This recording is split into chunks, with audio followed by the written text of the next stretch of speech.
The Toyota lights ablaze. Make sure the slower cars see them. Here we go. Oh my God, oh my God, the Mercedes has taken off. That's Peter Dumbreck at the wheel of the number 5 Mercedes. The car flew right up into the air, over the barriers, over the wire, and into the trees. Let's look at this again. This is an awful accident, an awful accident. He moves out of the slipstream of the Toyota, and the car just takes off. That looks horrifically like a replay of what happened to Mark Webber, who I hasten to add, but that's a big impact. Look at the earth thrown up. That is a very big impact. Shock and horror and amazement in the Mercedes garage. They can't believe it's happened again. Dumbreck's car. Flat, but at least it appears to be, the car appears to be windscreen side up. うわ、3台セルトノーズ。うわ、これまさに口差し状態ですが、抜け出すのはどこか。ブレーキング勝負、伸びてきた Z。大きくクラッシュ。これはちょっとスロー走行が言いましたね。危ない。うわ、高星大丈夫か。大丈夫か高星。いやちょっとでもドライバー心配ですね。ちょっと高星が心配です。今1台300の車がスロー走行してオーバーテイクしようとしたら目の前にいて避けようとして大きくクラッシュ。あれは As they come towards the final corner at turn 20, is Heidfeld going to fancy a look into the last corner of the race? Heidfeld goes to the inside line and they make contact and they're both off, and that's an accident for Nick Heidfeld. He has gone off the circuit. The two of them come together in the final corner, which means Luke fastest lap of the race, and there is Nick Heidfeld clambering out of his Venturi car. It's good to see. It's fantastic to see Nick Heidfeld climbing out. Not really the test we wanted, and I think we might have a bit of a conversation here between these two. And Nick Heidfeld not impressed with that. Love to see that again, because they got alongside and then there was a big swerve in one direction or the other. Love to see where it doesn't really affect the car so much. So I would say a lot of things carried over from the previous year, because for sure the following year it really changed a lot, maybe how you set things up or do things on track, whereas this year wasn't the case. Just watching a couple of cars. Oh, and a touch for the man-side Porsche. This is going to go into the barriers hard, and it has done at the Tiergarten. John, that's the brothers. That's Lawrence and Dries Van Toor, who are battling over 5th and 6th, 4th and 5th position for Audi Sport Team Phoenix, the defending champion Porsche number 1. You're on the ragged edge there, Mark. Let's not worry about what the judges of fact are going to say, but you're on the ragged edge there. The tiniest touch there is going to unsettle the car. Yeah, 100%, especially when you're so close to a car as well. The side drift is having such a big influence there. There's a camber change, it's going sort of upsetting the car a little bit left and right as well. But yeah, it's no much vary. At that speed, it's certainly if the cars were flat there, it's around 280. So such high speed.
plus prawy in, przechodzi 4 minus lewy. 45 plus prawy długi.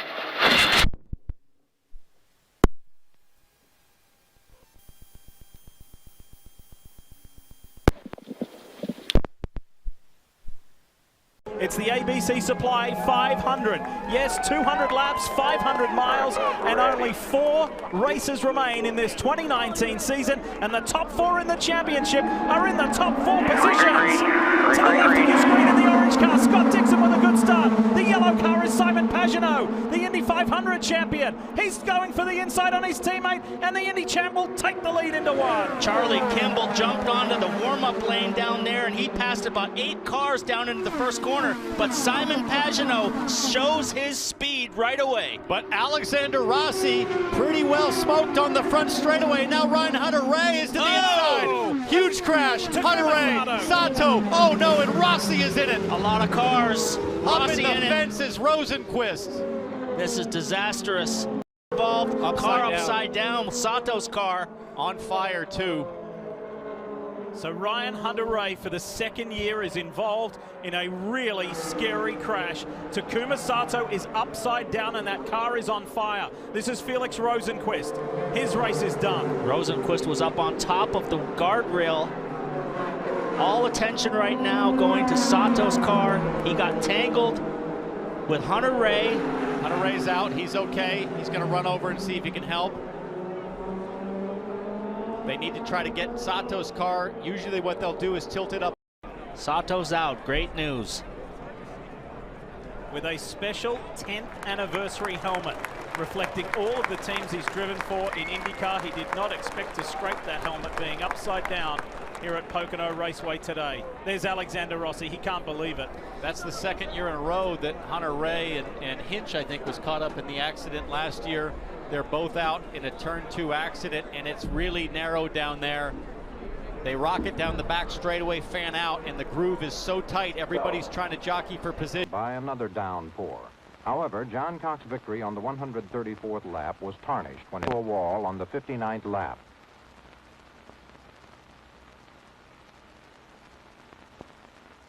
Savage, who had held the lead for a while, had just made a pit stop and was carrying a full load of fuel.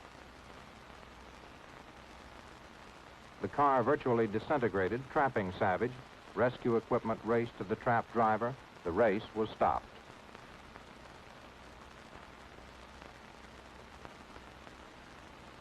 The 25-year-old Savage was critically injured. He suffered severe burns and broke both legs. This weekend at the Le Mans at Atlanta, the Petite Le Mans, the pole-sitting Porsche leading early, driven by Alan McNish there. Atlanta, a long way from France. 5.5 hours in at Road Atlanta, same Porsche now driven by Yannick Dalmas, and oh, here we go. In spectacular fashion, the flip, he lands, he explodes. Dalmas emerges from the car remarkably uninjured. We have to watch this again, as Dalmas catching a little bit of air, and that was enough. Over 1.5 times in midair, and the car shatters upon impact. Look at that. And he walked away. Meanwhile, the race. Nochmal raus! Oh, und da gibt's einen riesen Crash! Ach, das ist Alexandre Prémat! Was ist da passiert? Direkt hier vor Start und Ziel. Jetzt haben wir auch hier das Bild. Prémat Unverletzt aussteigt, aber das ist ja rote Flagge. Unglaublich. Erstmal abgebrochen das Rennen, rote Flagge, das bedeutet. The inside, perhaps. Can he find a way through? Simerson sees it coming, covers him off. Can Seal do the up and under? Coming into the home straight, they get side by side. There's a touch there, and they both spin off. And it's a big crash for John Seal and Simerson. Seal goes over the barrier, and that is not what you want to see. Huge crash from the both of them. Simerson continues going, and quite rightly, that. Fuck.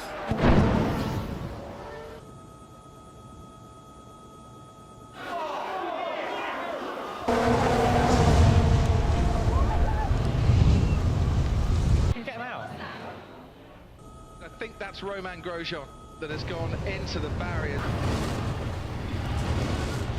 What the fuck was that?